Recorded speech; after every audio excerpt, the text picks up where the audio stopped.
मत्ती की पुस्तक 2 अध्याय पहले पद से।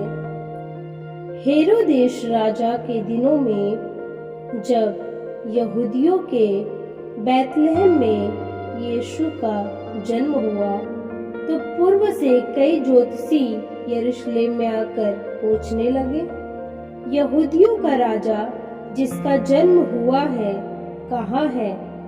क्योंकि हमने पूर्व में उसका तारा देखा है और उसको प्रणाम करने आए हैं। यह सुनकर हेरोदेश राजा और उसके सारे यरूशलेम घबरा गया। तब उसने लोगों के सब प्रधान याजकों और शास्त्रियों को इकट्ठा करके उनसे पूछा, मसीह का जन्म कहाँ होना चाहिए?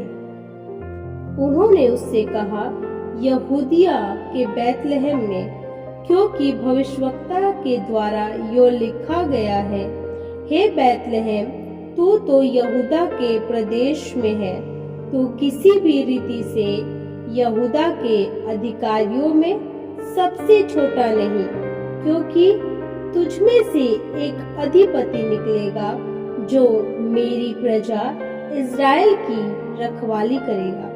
तब हेरोदेश ने ज्योतिषियों को चुपके से बुलाकर उनसे पूछा कि तारा ठीक किस समय दिखाई दिया था, और उसने यह कहकर उन्हें बैतलहम भेजा, जाओ उस बालक के विषय में ठीक ठीक मालूम करो, और जब वह मिल जाए तो मुझे समाचार दो, ताकि मैं भी आकर उसको प्रणाम करूं। वे राजा की बात सुनकर चले गए और जो तारा उन्होंने पूर्व में देखा था वह उनके आगे आगे चला, और जहां बालक था उस जगह के ऊपर पहुंचकर ठहर गया, और उस तारे को देखकर वे अति आनंदित हुए।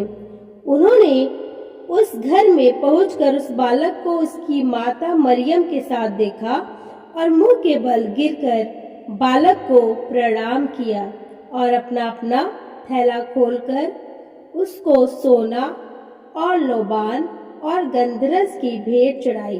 तब स्वप्न में यह चेतावनी पाकर कि हेरोदेश के पास फिर न जाना, वे दूसरे मार्ग से अपने देश को चले गए।